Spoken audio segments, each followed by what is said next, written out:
எல்லாருக்கும் வணக்கங்க. இன்றைக்கி சிஸ்டர்ஸ் கிச்சனில் இன்றைக்கி வந்து நாங்கள் அமாவாசை கும்பிட்டோம். அதுக்கு என்னென்ன சமையல்னு பார்க்கலாம். இன்றைக்கி வந்து நான் கொஞ்சம் சாம்பார் வந்து மாற்றி வச்சேன். எப்போதும் போல் இல்லாமல் இன்றைக்கி வந்து வித்தியாசமாக வச்சேங்க.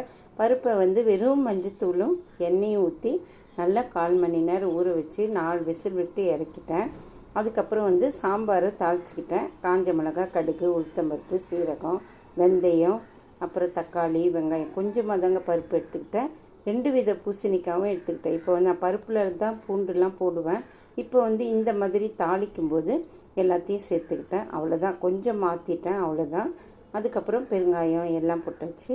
தக்காளி வெங்காயம் நல்லா வதக்கிட்ட அப்புறம் இந்த 2 வித பூசணிக்காய், சிகப்பு வெள்ளை, ரெண்டத்தையும் போட்டு நல்லா ஒரு கிளறி எங்கள் அம்மா சொல்லுவாங்க, அது தலை மேலே போடு, அது தலை மேலே போடுன்னுவாங்க.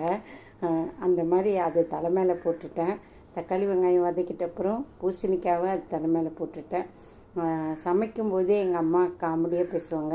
எனக்கும் காமெடி வரும் தாங்க. ஆனால் வந்து அந்த வீடியோக்குள்ளே போகும்போது அந்த காமெடி வர மாட்டேது. எங்கள் வீட்லேயே நான் கொஞ்சம் காமெடி கொஞ்சம் நல்லா பண்ணுவேன்.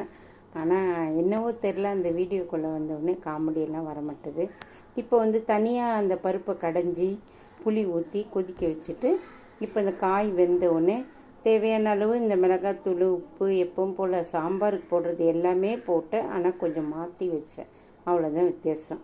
பெருங்காயம் இறக்கும்போது கொஞ்சம் பெருங்காயம் போட்டு இறக்கினேன். ரொம்பவே சூப்பராக இருந்தது சாம்பார். கொத்தமல்லி எப்போவுமே என்கிட்ட இருக்காது, எப்பயாவது வாரத்தில் ஒரு நாள் இருக்கிறதே கஷ்டம். கருவேப்பிலை மட்டும்தான் இருந்தது, அதை போட்டு இறக்கிட்டேன். இந்த சுரக்காய் பொரியெல்லாம் ஆல்ரெடி நான் வீடியோ போட்டுட்டேங்க.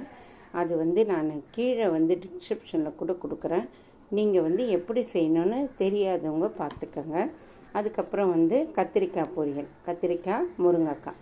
இது வந்து விழுப்புரம் கத்திரிக்காய்ங்க. அப்படியே வெண்ணெய் மாதிரி இருக்கும் பாருங்கள், அவ்வளோ டேஸ்ட்டாக இருக்கும், செம்ம சூப்பராக இருக்கும்.